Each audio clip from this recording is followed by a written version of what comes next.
বিদেশি বিভিন্ন ব্র্যান্ডের জুতা স্যান্ডেল বিক্রি করা হচ্ছে এবং সেখানে ইম্পোর্টারের যে কাগজ থাকার কথা ছিল সেগুলো নেই এবং ইম্পোর্টারের যে স্টিকার লাগানোর কথা ছিল এই মাত্রযুক্ত সেটি নেই।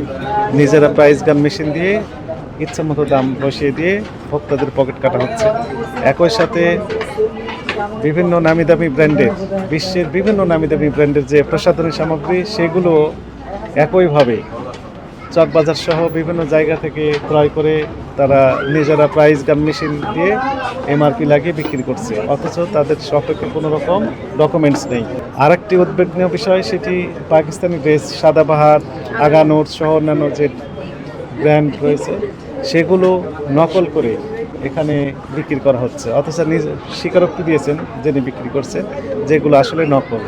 জেনে শুনে এই অপকর্মগুলো এখানে করা হচ্ছে। এই অপরাধে 3টি প্রতিষ্ঠানকে জরিমানা আরোপ করা হয়েছে এবং একটি প্রতিষ্ঠান জনস্বার্থে পরবর্তী নির্দেশ না দেওয়া পর্যন্ত বন্ধের আদেশ দেওয়া হয়েছে।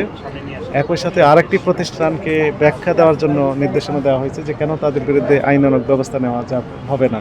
কারণ সেখানে আমরা দেখলাম যে বিশ্বের বিভিন্ন নামি দামি ব্র্যান্ডের প্রসাধনী বিক্রি করা হচ্ছে, অথচ তাদের সপক্ষে কোনো রকমের ডকুমেন্ট নেই, পেপারলেস ব্যবসা করতে দেওয়ার সুযোগ নেই। যে আসলে এটাই আমাদের কনসার্ন, মেজর কনসার্ন, যে যেখান থেকে তৈরি করা হচ্ছে আসলে যিনি বিক্রেতা ওনার নিজেরও কারখানা আছে, এই জন্য প্রতিষ্ঠানটি জনস্বার্থে বন্ধের আদেশ দেওয়া হয়েছে।